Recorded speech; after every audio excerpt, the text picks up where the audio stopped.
Merhaba ey dostlar, ana tilimiz Uzbeki. Merhaba ey dostlar, ana tilimiz Uzbeki. Bu kurulgan ihtifalu mahfilimiz Uzbeki. Bu kurulgan ihtifalu mahfilimiz Uzbeki. Rang rang uskunalaru sazkorlar bizga bor. Rang rang uskunalaru sazkorlar bizga bor. En güzel rasmu rivoji familiyamiz O'zbeki. En güzel rasmu rivoji familiyamiz O'zbeki. Ustimizga xush yarashgay bu kiyimlarni ko'ring. Ustimizga xush yarashgay bu kiyimlarni ko'ring. Sufra ustida terilgan buyumlarni ko'ring. Sufra ustida terilgan buyumlarni ko'ring. O'ylarimizda bezangan bu buyumlarni ko'ring.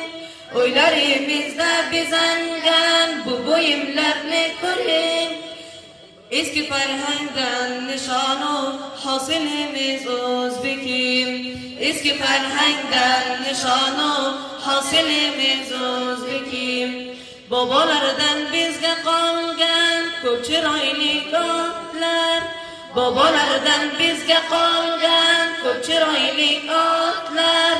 Tarixiy asarlar birla unumli zotlar.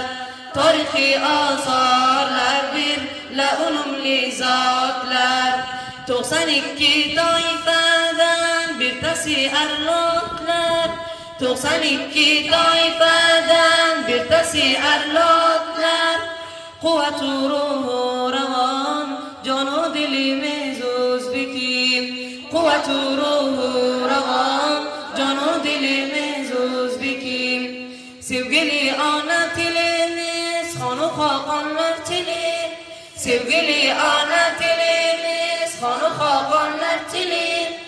Imperatorlar tiliyo ko'p bilimdonlar tili.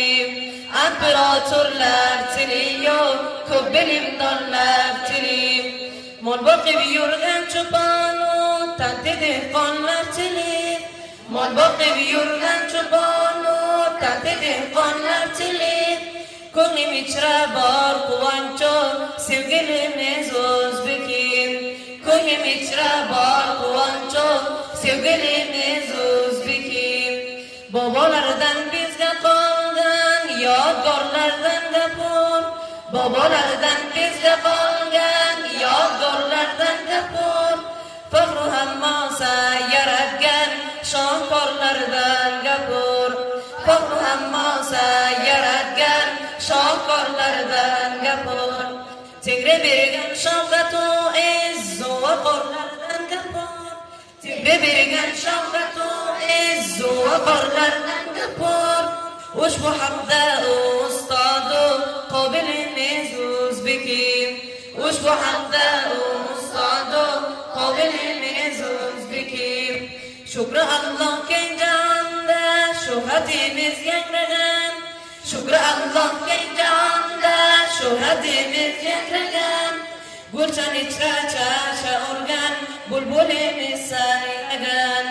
Gulchan ichra chasha urgan bulbulimiz sayragan. Ochun ichra bayramimiz shuruq Alloh tashlagan. Ochun ichra bayramimiz shuruq Alloh tashlagan. Ha butun dunyoda halla mushkulimiz O'zbeki. Ha butun dunyoda halla mushkulimiz O'zbeki. Ha butun dunyoda halla mushkulimiz O'zbeki. Ha butun dunyoda halla mushkulimiz O'zbeki. Tavajjuhlaringizga bir ochilmish dorimiz.